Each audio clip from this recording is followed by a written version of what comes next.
De façon traditionnelle, les dalles sont fabriquées sur le chantier même.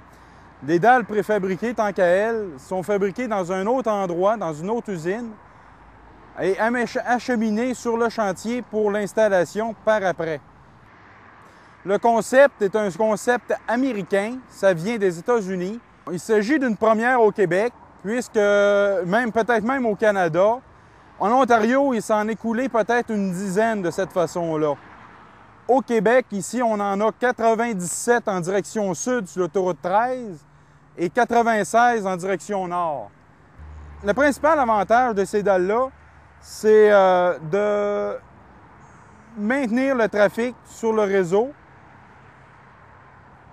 alors que si c'est de façon conventionnelle, il faut attendre le mûrissement du béton avant de remettre le trafic sur le réseau.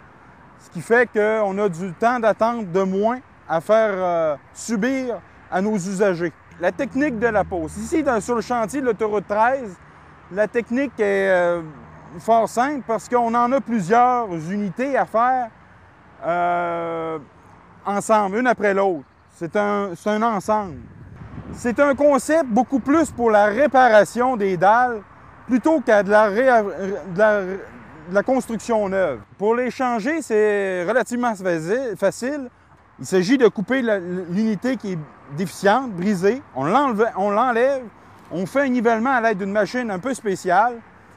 Et puis, par la suite, à l'aide d'une grue, on soulève les nouvelles dalles qui ont été coulées à l'extérieur. Il s'agit de les implanter, ce qui fait que les gens n'ont pas eu connaissance que les dalles ont été changées ou rafistolées ou modifiées. La durée de vie des dalles, pour le moment, c'est difficile de pouvoir répondre.